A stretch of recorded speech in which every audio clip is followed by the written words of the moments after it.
Well, hello, my friends. Welcome to my home studio in the beautiful Catskill Mountains. I am John Morrell. And what am I doing here today? Yes, there it is. Roja's Elysium. So that's what we're going to do. We're going to do a review. I've worn it all day. Let's do it. So I'm a big fan of this presentation. I am. So, see, there's a hole here. You push and it slides out. Okay, when it slides out, you have this, right? Fits nice and snug in this box, okay? The bottle, beautiful bottle. You have Roja's signature here and here and here, two places on the top, okay? Beautiful bottle, sure, does get fingerprints on it, but it's all good. Beautiful, beautiful bottle. I wore this all day today, and I'm gonna put the notes right here. And as you can see, there's a lot of notes in this. 22 notes, I believe. When you spray it on, right away you get the grapefruit, the lemon, the bergamot, lime. It's a citrus, bit of a sip, but I have to tell you, it's a good blend. And I am going to talk about. I'll do a comparison, right? I talked about this yesterday. Alt Fragrances has their version of Elysium called Nirvana, and I'm going to do that comparison video. I'm going to do it later tonight, and I'll post it tomorrow morning at 8 a.m. All right, so that's when that'll post. But it's more of a streamlined version, and I'll give you kind of the differences, and there are differences. But this is a really nice blend. So although the top, right at the top, you get that citrus, it's a really nice blend. So it doesn't hit you in that I'm gonna say floor cleaner way, you know, where some citruses hit you and you're like, oh, okay, a little off-putting. Not like that. Very smooth blend. As it dries a little bit, the middle notes, which are vetiver, blackcurrant, you get that, and pink pepper, and that's what you get. I get that pink pepper, a little apple maybe. It's really nice. I have to say that the ambergris, which gives usually some animalic notes, I get a tiny bit of that, which gives it a really different sort of smell to me. I love this. And so as it dries down, it always, to me, on my skin, first of all, it was fairly long-lasting. I put it on at 9:30 a.m. and it's still on me now. It's only about, I'm going to say 6 inches above my skin right now, but it's 5 o'clock. So we're talking 7.5 hours later. It's still on my hand, and it's about 6 inches off the skin. It projected for, I'm going to say, first couple hours, you know, I'd say 2, maybe 3 hours projected fairly well, and then as it dried down, it got pretty close. I would say it's been 6 inches off my skin for a while, I think, but it's awesome. You get the vanilla, the benzoin, which is sort of has a vanilla scent as well. So and leather, all that you get it. You get it as it dries down for sure, but it always keeps a little bit of that citrus top, which I really, really love. This is an aromatic fougere, and I have to tell you that I think this is the most unique fougere I've smelled in a long time. I think this could redefine the way they're done. I think this is an amazing scent. I don't think there's anything like it. I don't, you know, and I always say, I always feel like you can never write anything that hasn't been written. Many people have said it. Henry Miller wrote that, I think. Charles Bukowski wrote it. You can't write anything that hasn't been written. You can't say anything that hasn't been said. It's always kind of the way you spin it, maybe that's maybe a little unique. But this fragrance is unique. There's nothing like it. I have read online on Fragrantica that people have compared it to Aventus, which I cannot fathom how.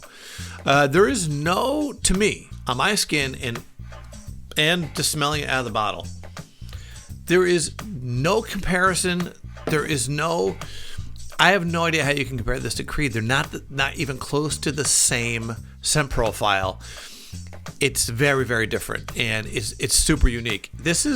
Has to be one of my. I think this is a spring summer fragrance. I think you can get away with wearing it. Listen, this could be a year-round fragrance, especially in controlled temperatures for sure. I don't know about wearing this outside in the winter. I just don't imagine it. It's such a fresh fragrance, and for me, it stayed citrusy throughout the life of it. And so I do think this is a spring, especially spring, summer fragrance. I think you can get away with wearing it any time of the year, of course, because it's just an absolutely stunningly blended fragrance. And I'm going to talk about that when I do the comparison video, the difference between the two. But it's this is an amazing fragrance. Now, again, it retails at $290. You can get it on discounters for around $235, and that's what I bought it for. And to me, it was worth it. But here's the thing: everything is relative to your disposable income, right? So I absolutely understand that some people would never, ever dream of paying $235 for one fragrance. I get it, because I do have disposable income, but even I'm like, I don't like. Roja Dove is one of my favorite perfumers, and a big reason for that is I think anyone who watches me knows Guerlain is my favorite fragrance house in the world. It just is. It's my favorite, and I kind of judge everything based on that. Even price per ounce, right? I kind of judge on that. I don't typically pay more price per ounce than Guerlain would charge for their line. And when I say that, I mean not their designer fragrances they make, but their niche fragrances. I don't like paying more per ounce, because I always think it's almost an insult to Guerlain, because they're the oldest, if not one of the oldest fragrance houses in the world, right? So,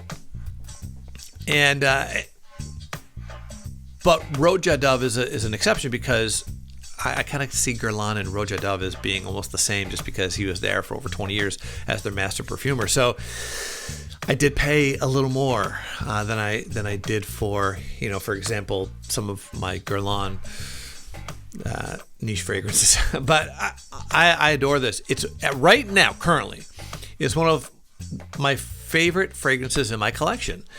Is it new? Yeah, it's like the new toy thing, but it is unique.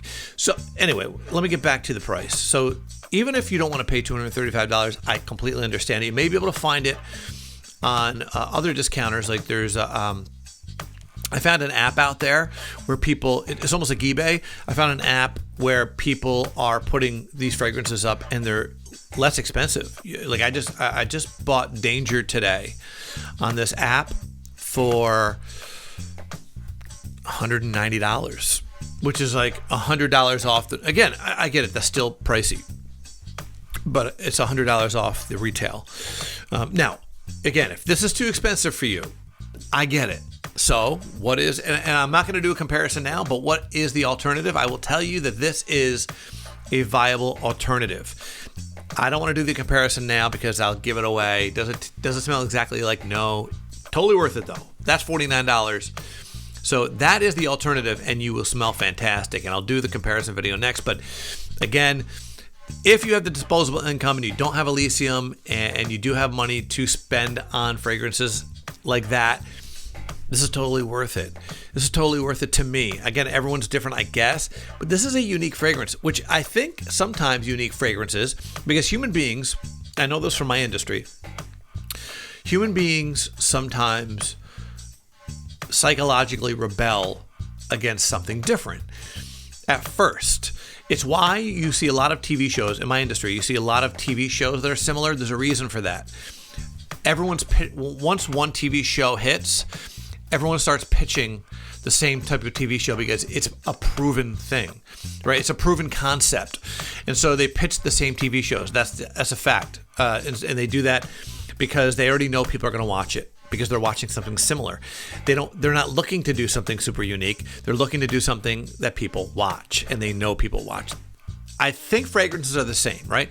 There's a lot of fragrances out there that are so similar, and they're similar because fragrance houses or brands know that you like them already. They already know. So yeah, maybe, Tobacco Vanille, which to me is like kind of the king of tobacco fragrances, right? To me, it was the first huge amount of money I spent on tobacco fragrance. But, Tobacco Vanille is similar to a lot of other tobacco fragrances with vanilla.